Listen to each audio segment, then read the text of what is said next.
Jr. appeared in criminal court in New York. Mr. Gooding had previously been charged with criminal acts against 3 alleged victims. Reportedly, more than 30 women had contacted the Manhattan District Attorney's Office and made accusations against him. Many had indicated that they were willing to testify in this criminal case if the prosecution wished to call them and if the judge permitted them to testify as Molyneux witnesses, called colloquially prior bad act witnesses or Me Too witnesses. Instead of facing trial, however, Mr. Gooding was offered and accepted a plea in lieu of trial. The plea that he was offered was to enter a plea of guilty to 1 count of forcible touching, a misdemeanor. At the end of 6 months, if he had no new arrests and if he complied with treatment, he would be allowed to withdraw his plea and replead to harassment, which is not a criminal act in New York, but simply a violation. And he would be sentenced to time served. In addition, he would no longer have a criminal record. All 3 of the alleged victims for whom charges were filed in this criminal case would be permitted to make victim impact statements, although only one, Kelsey Harbert, chose to make a statement in person today. The other 2 made statements, one remotely, virtually, and the other provided her statement for the prosecutor to read. So Kelsey did make a victim impact statement at the last hearing, but she was interrupted and undermined by Mr. Gooding's defense attorney. As a result, she asked that she be permitted to give her victim impact statement once again today regarding what she alleged Mr. Gooding Jr. did to her on June 9th, 2019 at Magic Hour in the Moxie Hotel in New York. At the last hearing, Mr. Gooding admitted on the record to non-consensual physical contact of Ms. Harbert and apologized to her. Both Ms. Harbert and I felt that the plea agreement reached between the defense and the prosecutor, providing Mr. Gooding with the opportunity to avoid trial and avoid having any criminal record, was not, in our opinion, an outcome that was in the interests of justice. I represented a number of accusers who contacted law enforcement, were interviewed by them, and who were willing to testify at Mr. Gooding's trial if there was one. In fact, the court decided that one of my clients could testify as a Molyneux witness, but she and another Molyneux witness might not have been able to testify except on rebuttal, but the court this morning said that he hadn't actually made that final decision, that he just was thinking about modifying his original decision, allowing them to testify. In my experience as a victim's rights attorney, the decision of Manhattan District Attorney Alvin Bragg to allow Mr. Gooding Jr. to walk away with a deal which allows him to avoid trial and erase any criminal record is an insult to many of his accusers. And in my opinion, it appears to be a prosecutorial gift to a celebrity who is undeserving of such an outcome. Many accusers who invested their time and reached out to law enforcement because they wanted to assist in the cause of justice and were willing to testify do not deserve to have been treated in such a cold, callous, and insulting manner. They had faith in the system of justice, but now, to their great disappointment, find that there is no justice for them. Many feel that under District Attorney Alvin Bragg, there are 2 standards of justice, one for a celebrity and none for them. This month marks the 5-year anniversary of what has been called the Me Too movement, named after a hashtag on the internet. Because many women have been brave enough to come forward, either to law enforcement or in civil cases or both, there has been accountability and just consequences for many who violated the rights and bodily integrity of women. I hope that others will not be deterred by what I consider to be an unjust outcome in this case.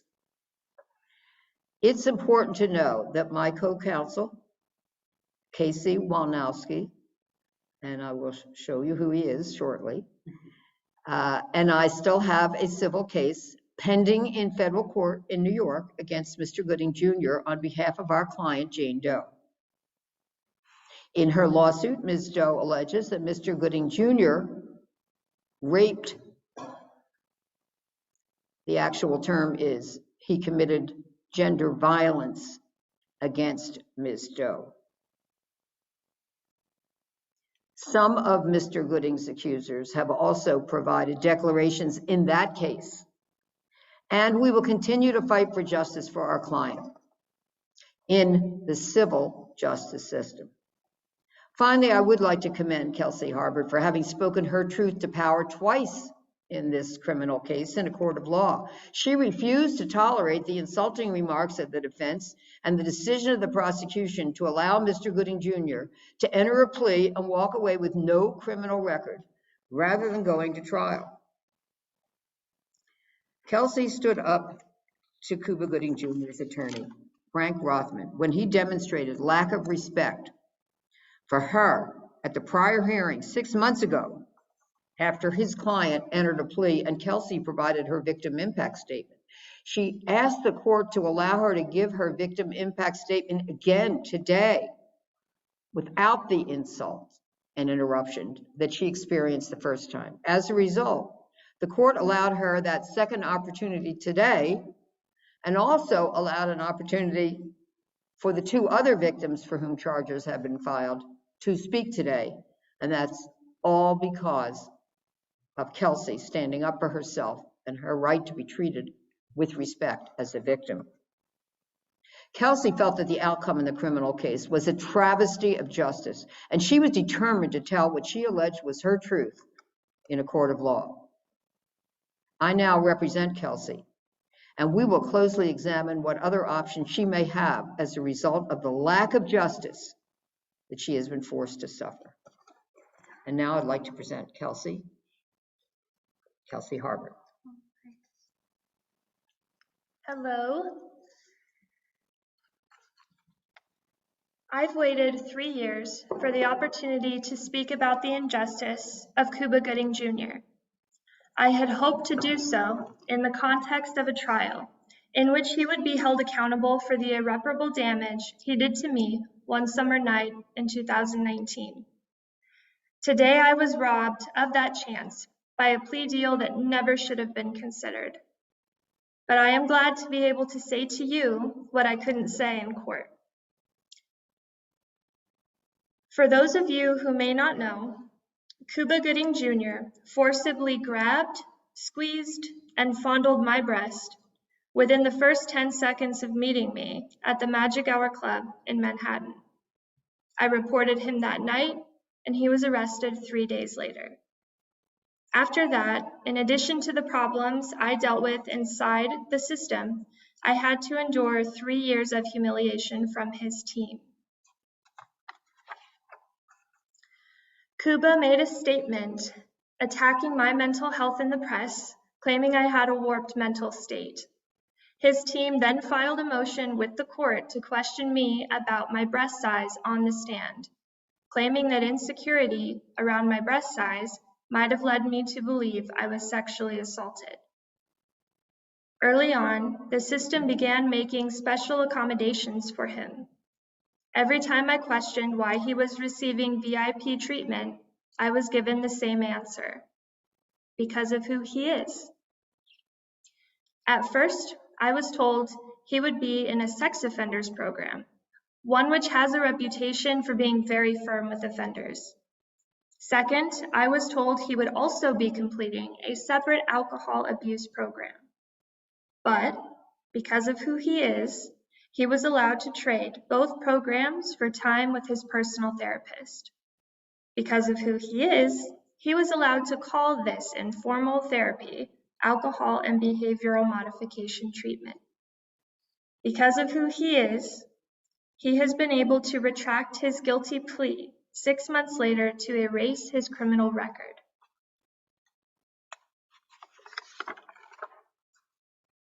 According to Cuba's lawyer, Mr. Rothman, the defense reached out to District Attorney Alvin Bragg personally to cut this deal for Cuba. And this is the same Alvin Bragg who campaigned on ending special treatment for celebrities accused of crime. As a victim for whom charges have been filed, each concession was deeply offensive to me. But the one thing I was promised in the end was an apology in court for what he did to me, and for the opportunity to tell my side in a victim impact statement, since I wouldn't get my day in court. When it came time to make that apology, Cuba Gooding Jr.'s exact words were, "I'm sorry if I made anyone feel inappropriately touched." I didn't just feel inappropriately touched, I was inappropriately touched. Then, when I was giving my impact statement, his lawyer interrupted me and stated, "But what she said happened here for the last 20 minutes is a product of her imagination in large part, Judge."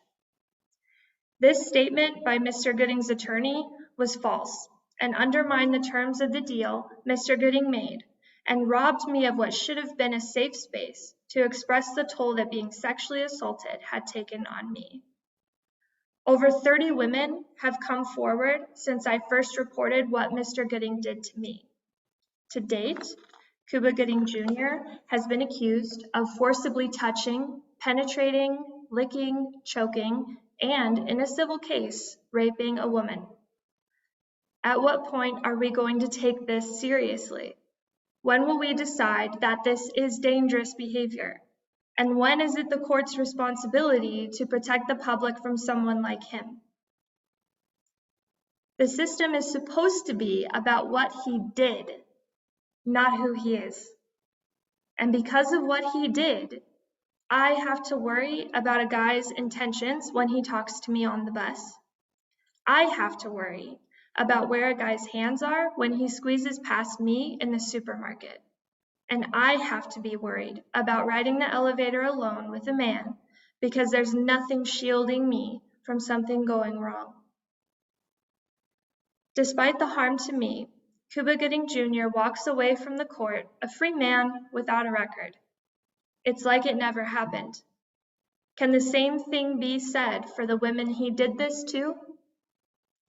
Is it like it never happened to me? His actions tug at my sense of peace every single day. And that's compounded by the fact that this type of behavior seems to be tolerated in society. This is the grab them by the pussy culture we live in, where men like Cuba Gooding Jr. are a symptom of generations of discounting the irreparable harm of forcibly touching women without their consent, where forcible touching isn't taken seriously, where women can be treated like a party favor. Then, if they speak out, proponents of that culture frame them as tattletales trying to ruin the fun in the club. And there's an unmistakable tone, an unspoken question. Is that all he did? In my case, everything went right.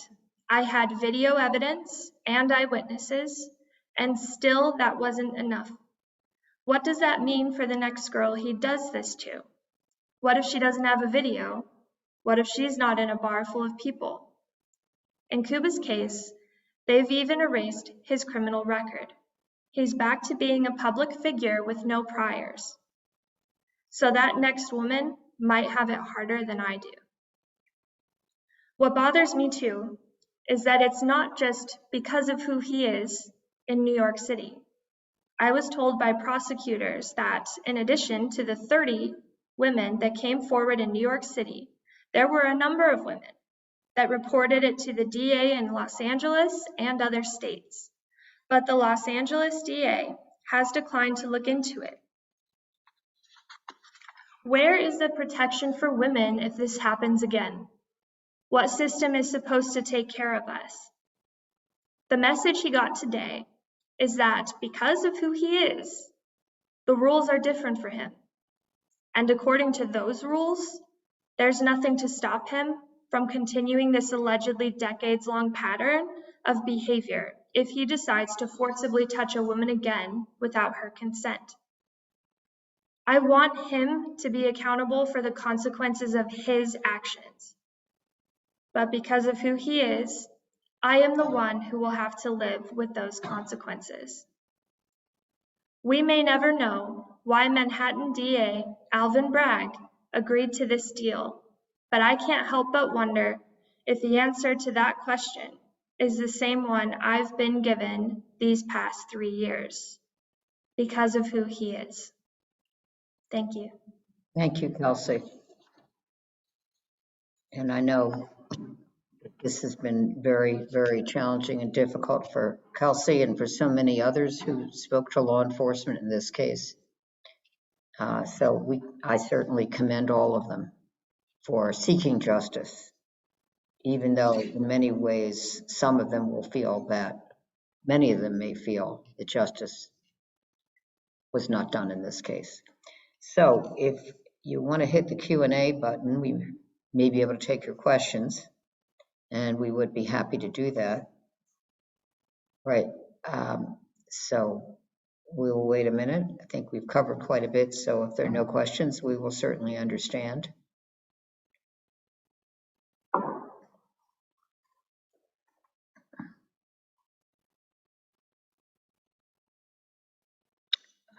While we're waiting, I will also note that since I was in the courtroom, I had an opportunity to observe the former defendant, Mr. Gooding Jr. in the criminal case, and he was sitting at the counsel table with his attorneys. For most of the time that Kelsey was reading her statement, he did not look at her. I was looking at him at one point. He turned around, saw me, and then immediately after that, he looked at Kelsey. But then quickly looked away again. So again, I stand by the fact that most of the time during her lengthy victim impact statement, he couldn't even look at her, or he wouldn't look at her.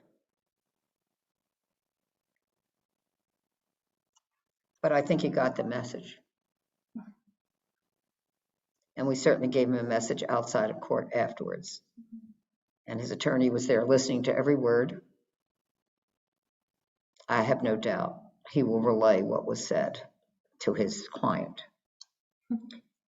Okay, so right now we have no questions. If there's anyone who would like to receive a copy of the statement, a member of the press will be happy to send that to you. Just send me an email and request it. And also this recording will be on Facebook, my Facebook, so you'll be able to see it, or others will if they haven't had an opportunity to see it. So we thank everybody for coming today. We appreciate it. Kelsey does. Oh, and so with me also, I just want to introduce Casey that I referred to, Casey Walnowski. Hi, good afternoon. Casey Wolnowski from NSR Law Group. And so he is doing a wonderful job. He is, as I said, co-counsel in our federal case, civil case for Jane Doe, which alleges gender violence by Mr. Cuba Gooding Jr. In New York City. That case is pending, and it's in what we call the discovery stage, and that discovery soon closes. We don't have a date for trial yet, but it may very well happen next year, so we'll wait for the court to give us a date. And so I want to thank Casey and Kelsey, and also Jane Doe, who's not here today, our client in our civil lawsuit, and